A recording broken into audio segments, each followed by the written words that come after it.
आदरणीय अध्यक्ष जी, इस सत्र के प्रारंभ में ही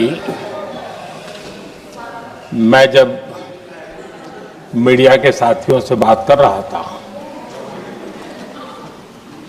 तब मैंने सभी माननीय सांसदों को अपील करते हुए एक बात का उल्लेख किया था। मैंने कहा था कि ये सत्र भारत के विजयोत्सव का सत्र है।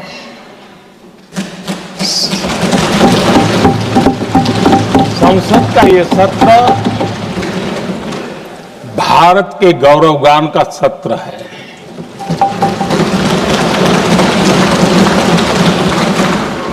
आदरणीय अध्यक्ष जी, जब मैं विजयोत्सव की बात कर रहा हूं तब मैं कहना चाहूंगा कि ये विजयोत्सव आतंकी हेडक्वार्टर्स को मिट्टी में मिलाने का है।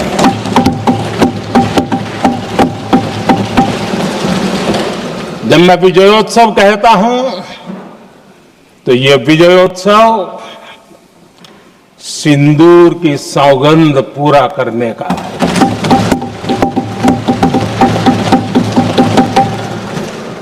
मैं जब ये विजयोत्सव कहता हूं तो ये भारत की सेना के शौर्य और सामर्थ्य का विजय गाथा कह रहा है।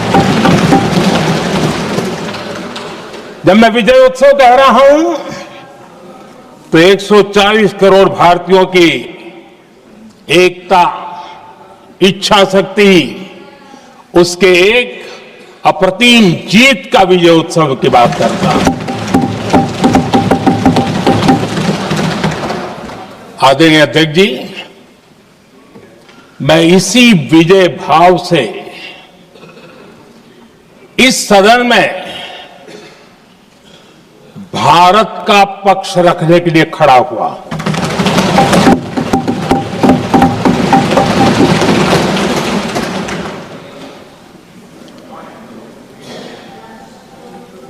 और जिन्हें भारत का पक्ष नहीं दिखता है उन्हें मैं आईना दिखाने के लिए खड़ा हुआ।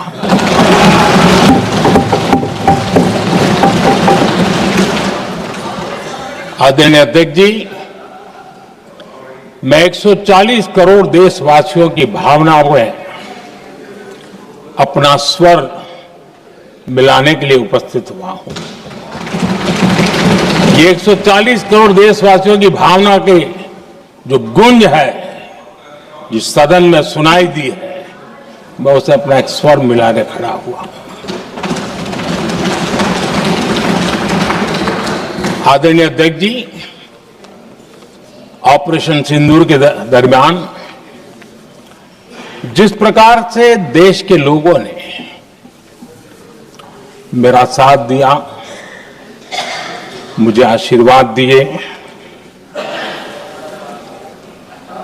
देश की जनता मुझ पर कर्ज है।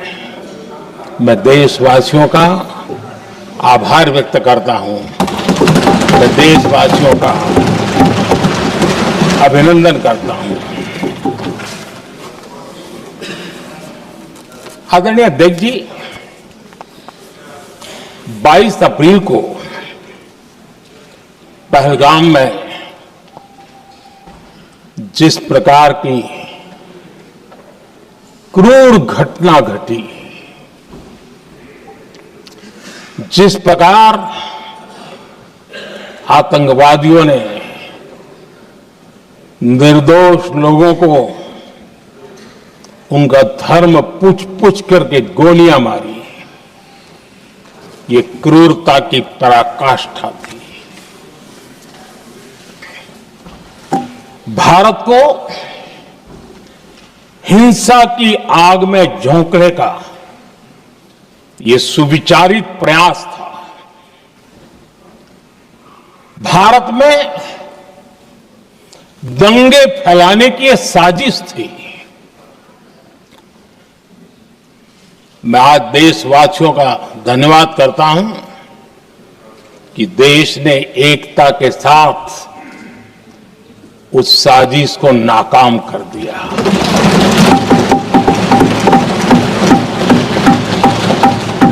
आदरणीय अध्यक्ष जी, 22 अप्रैल के बाद मैंने एक सार्वजनिक रूप से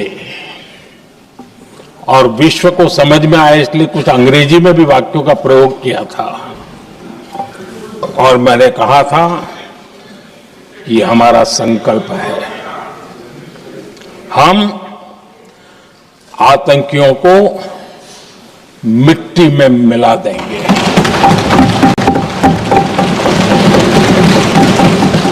और मैंने सार्वजनिक रूप से कहा था, सजा उनके आकाओं को भी होगी और कल्पना से भी बड़ी सजा मिलेगी।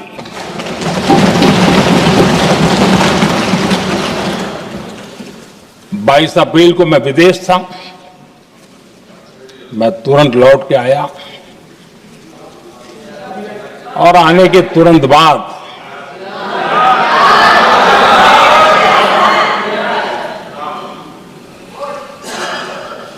मैंने एक बैठक बुलाई और उस बैठक में हमने साफ साफ निर्देश दिए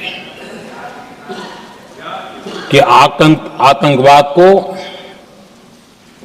करारा जवाब देना होगा और ये हमारा राष्ट्रीय संकल्प है। आदरणीय अध्यक्ष जी, हमें हमारे सैन्य बलों की क्षमता पर पूरा विश्वास है, पूरा भरोसा है उनकी क्षमता पर, उनके सामर्थ्य पर, उनके साहस पर।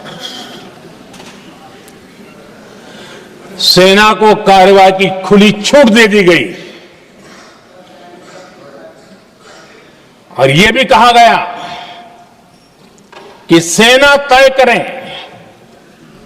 कब, कहां, कैसे, किस प्रकार से। ये सारी बातें उस मीटिंग में साफ साफ कह दी गई और कुछ बातें उसमें से मीडिया में शायद रिपोर्ट भी हुई है।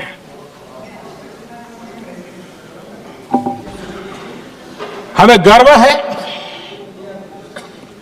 आतंकियों को वो सजा दी और सजा ऐसी है कि आज भी आतंक के उन आकाओं की नींद उड़ी हुई है।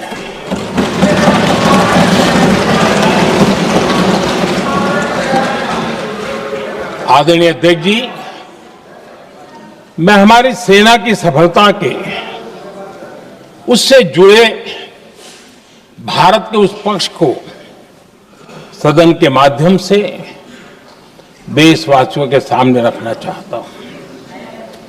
पहला पक्ष, पहलगाम हमले के बाद से ही पाकिस्तानी सेना को अंदाजा लग चुका था कि भारत कोई बड़ी कार्रवाई करेगा। उनके तरफ से न्यूक्लियर की धमकियों के भी बयान आना शुरू हो चुके थे। भारत ने 6 मई रात और 7 मई सुबह जैसा तय किया था वैसी कार्रवाई की और पाकिस्तान कुछ नहीं कर पाया। 22 मिनट में 22 अप्रैल का बदला निर्धारित लक्ष्य के साथ हमारी सेना ने ले लिया। दूसरा पक्ष, आदरणीय अध्यक्ष जी, पाकिस्तान के साथ बड़ी लड़ाई तो कई बार हुई है, लेकिन ये पहली ऐसी भारत की रणनीति बनी कि जिसमें पहले जहां कभी नहीं गए थे वहां हम पहुंचे। पाकिस्तान के कोने कोने में आतंकी अड्डों को धुआं धुआं कर दिया गया।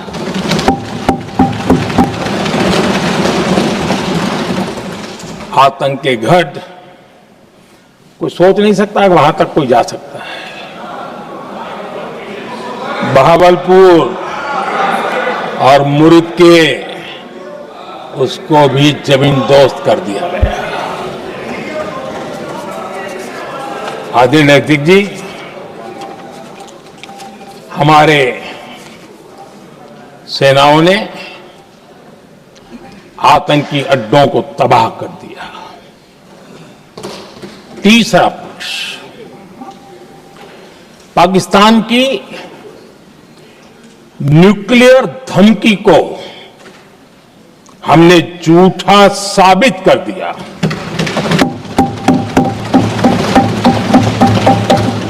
भारत ने सिद्ध कर दिया कि न्यूक्लियर ब्लैकमेलिंग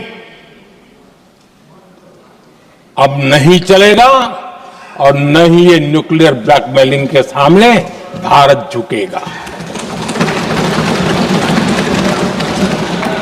आदरणीय अध्यक्ष जी, चौथा पक्ष, भारत ने दिखाई अपनी तकनीकी क्षमता। पाकिस्तान के सीने पर सटीक प्रहार किया। पाकिस्तान के एयरबेस एसेट्स को भारी नुकसान हुआ।